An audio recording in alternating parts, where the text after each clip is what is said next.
pays ASC ak waa CEDEAO finalement nag peut-être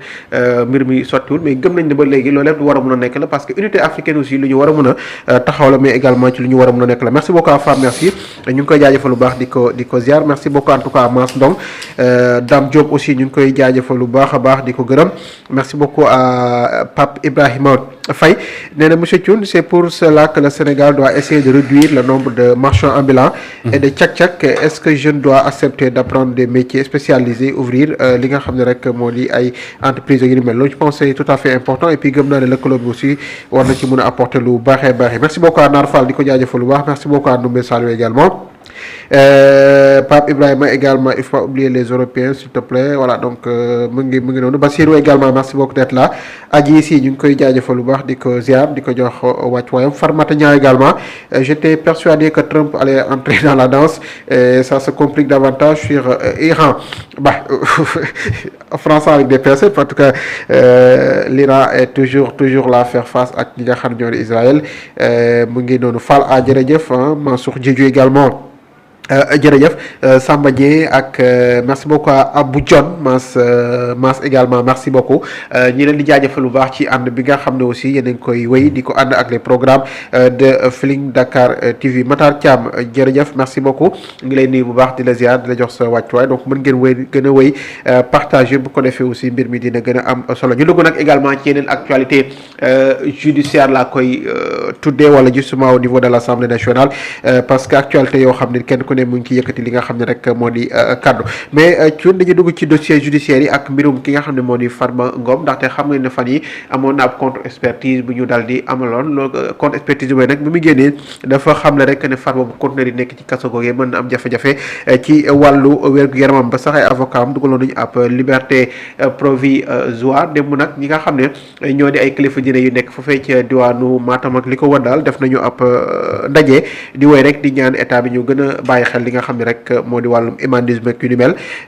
Thioune peut-être que mbirum certificat médical bi mu jibee ñu bëri aussi yëkkati nañu ay kàddu comme quoi que kaso am nañu fa nekk feebar pourquoi peut-être soo feebaree ñu war la mun a génnee li nga xam ne moo di kaso mais quoi qu'il en soit je pense que loolu aussi c'est peut-être li nga xam ne rek moo di ab contre expertise boo xam ne moom juge moo ko santaane woon pour comprendre à peu près li nga xam ne moo di wér-gu-yaram bu Farba Ngom actuellement incarcéré pour apparemment 3 dossiers. waaw xam nga démb samedi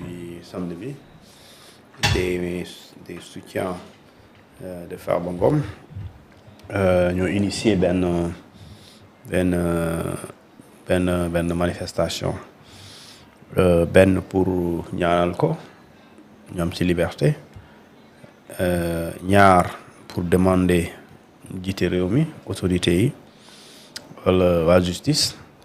pour ñu am yërmande parce que en réalité c'est ça. Oui. Pour ñu bàyyi ko mu génn après ñu def communication si li médecin bu wax récemment pour sukkandiku ci loolu pour ñu bàyyi ko léegi nag loolu yëpp yu fi nit la. loolu yëpp yu fi nit la loolu ñu def aussi seen droit la mais ci wàllum. détournement maanaam ñu joxte na jël nga réew mi seen alal muy détournement de deniers publics muy soustraction de deniers publics muy escroquerie portant sur les deniers publics ñett yi code pénal bu Sénégal da ngay dem si di ko commencé article 52 ba 55 yooyu kese moo koy wax 52 ba 55 loolu ñi nga xamante ne la ñuy toppee loolu ñu koy jiiñ code de procédure pénale dafa prévoir nu ñu leen di toppee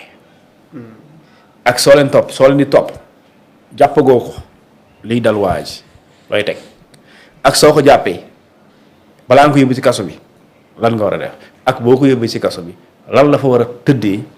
ak lan moo ko fa mën a génnee ginnaaw bi ñu ko dugalee loolu code de procédure pénale moo ko organisé da ngay dem ci article 140. article 140 boobu lu mu war dafa leer daf ne nit yi nga xamante ni la ñuy toppee loo xamante ni article 52 53 54 55 du code pénal da koy bañ muy détournement de deniers publics muy escroquerie portant sur les deniers publics ak lu ñu tuddee soustraction de biens publics loolu de suñ ci toppee nit topp d'abord nit kooku ñaari la am ñaar ku lu ci jiitu mooy su dee nekkoo ci gisuñu la manière su dee gisuñu la c'est-à-dire da nga nekk en fuite wala introuvable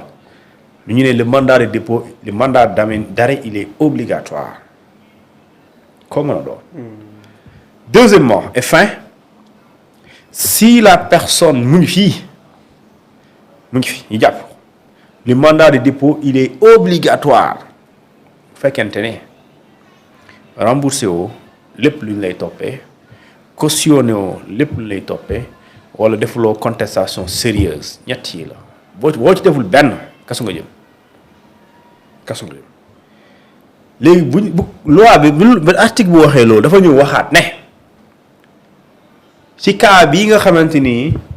mandat d'arrêt et mandat de dépôt dañoo obligatoire dara du ko teggi bu fekkente ne waa ji dem na ci kaso yi dara du ko dindi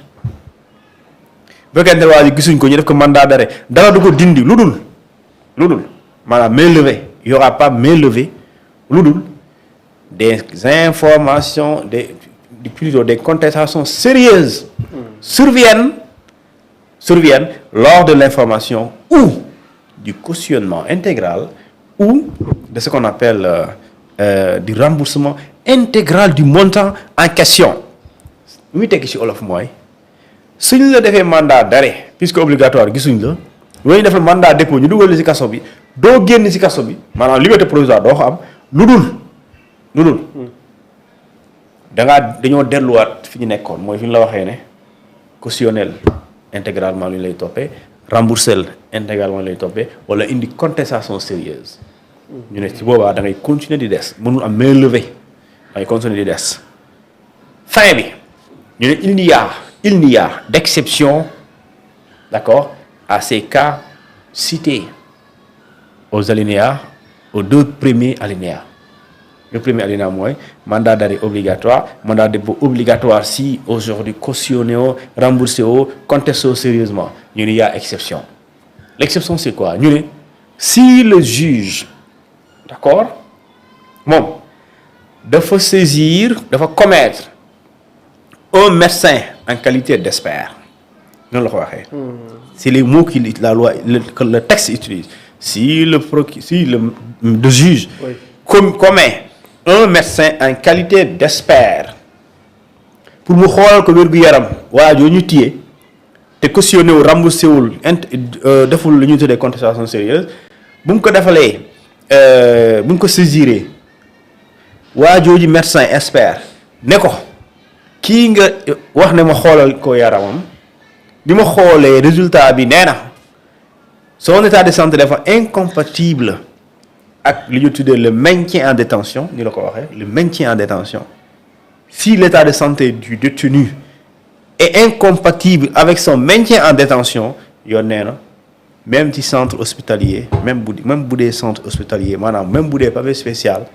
mënu fa dem. yoon lu mu wax mooy da nga koy bàyyi. kon ñu naan la yóbbu pavé spécial mënu fa dem sax déedéet yoon de moom moo wax loolu. moo ne même bu dee pavé spécial déedéet. même dans un centre hospitalier la ñu wax même. c'est-à-dire que même dans un centre mënul fa dem ñu ne ko lan la liberté provisoire la léegi lu ci topp liberté provisoire avec bracelet juge mooy xool. avec assignation à résidence surveillée juge mooy xool wala dañ koy def c'est pas ban façon de restriction la ñuy teg mais la liberté provisoire moom liberté daal mën day am provisoire xam nga loo ci toppale mais façon day am. loolu la texte bu wax façon léegi nag si le juge mën na ki def loolu parce que juge dafa am lu mu dafay def une contre-expertise. oui le médecin des Farba daa def ñu avocat yi. jël loolu yóbbu ko ci verse ko ci dossier demande de liberté. joxuñu leen mu def contre-expertise. un autre médecin qui n'est pas celui de Farba dit exactement la même chose. comme le cas de Samuel Sarr. léegi maintenant Mata Samuel il faut pas rester en prison. parce que loolu texte bi. léegi mën na jaaxal sénégalais bi waaye texte bi loolu la wax léegi nag am na ku wax ne nu ay dóor la. ci constaté ay dóor la un médecin. qui est un agent assermenté. qui waat juge bind la réquisition defal ma lii ñem nga ci wax lu nekkul dëgg soo si waxee lu nekkul dëgg bu ñu ko vérifier yow kaso nga jëm mën nga dem ci kaso bi je pense que médecin boobu dina jël risque yooyu pour yow pour def le plaisir quoi yow miy wax ne ay dóor la pour def le plaisir quoi parce que après moom mu risqué prison au Sénégal aussi des fois il faut ñuy doylu nit ñi seen xam-xam kooku dafa dem jàngi bu mu paree mu waat damay servir éthique et déontologie code bi tënk la ne la soo defee lii tey mën nga tëdd kaso 7 ans mën nga dem parce que nga ñàkk sa exercice professionnel alors tu penses que politiquement mooy tax muy wax loo mais gars yi nañ kaso yi ñu feebar bëri nañu. waaw mais matière de tuuma dañu bi laa lay wax. oui matière de tuuma bi ñu nii la ko waxee. maanaam soo feebaree ba mënoo nekk ci kaso bi ñu ne sa état de santé compatible ak nekk ci kaso yoon moo ne ci wàllu détournement de deniers publics foofu la ko waxee article 140 yaa ngi dégg noonu la ko waxee nee na mën nañu la denc sax ci centre hospitalier maanaam mënuñu la yóbbu ci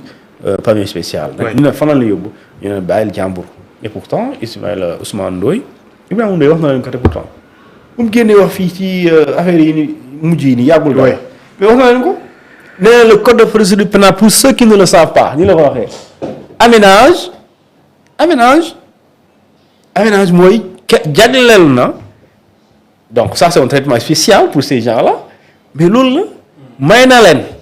d'accord ñu indi caution wala ñu indi remboursement wala ñu contester sérieusement ñu ne la même bu dee indi ñetti yi benn si ñoom te yóbbu leen ci kaso bi su ñu demee ba jamono médecin boo xamante ni procureur wala juge moo ko saisir ne ko xoolal ma waa ji rapport bu wax ne mënul nekk ci kaso bi dafa am incompatibilité su dee juge bi day sukkandiku ci day doylu ci loolu waa jooju day génn loolu texte bi waaw si bu dee juge justice daa yem ci doylu ci rapport boobu day génn su dee doylu ci rapport boobu mën na def contre expertise mais bu defee contre expertise cette contre expertise waxaat la même chose soo doyloo ci rapport boobu day génn waaw su dee doylu woo si aussi bu defaatal beneen yoon may na ko soo defaatee rapport bu wax loolu day génn su dee foofu ngay doylu su dee doylu woo si nag nga mën ko continuer def rek ok mais Thioune est-ce que tey le juge bi ñu indi un certificat médical ni diw kat daa feebar ñu def contre expertise ñu ne ko diw dafa feebar est-ce qu'il y a des textes yu ko tënk ne daf ko war a génne wala daf koy def rek moom peut-être ci li nga xam ne moo di ci xelam. déedéet du xelam de lii du xel de. ay textes ñoo ko tënk. texte moo ko bind si sëñ bi. dafa bëgg mu liiral la ko. mais gars article 140 il y a mainlevée dama lay wax. waaw. Dans les cas ci-dessus où les mandats d'arrêt et de dépôt sont obligatoires, il ne peut être donné mainlevée maanaam mënoo ko teggi que au cours de l'information surviennent des contestations sérieuses ou le cautionnement ou le remboursement de l'intégralité du montant.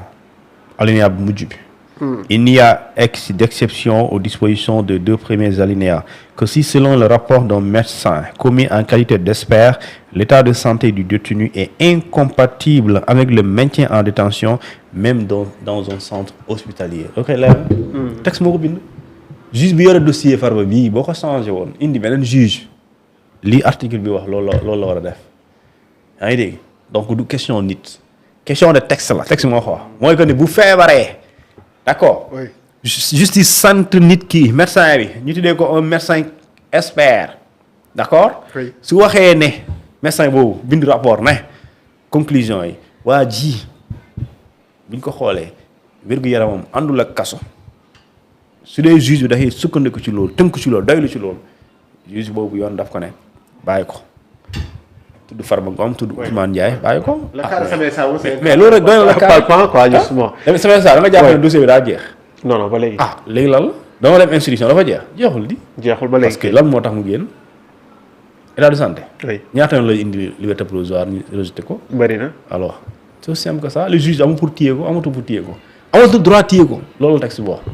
mais gars yi nañ fi bàyyi Bougazelli mu génne dem di laaj mairie. gis fi yeneen nit aussi ñu tëjoon kaso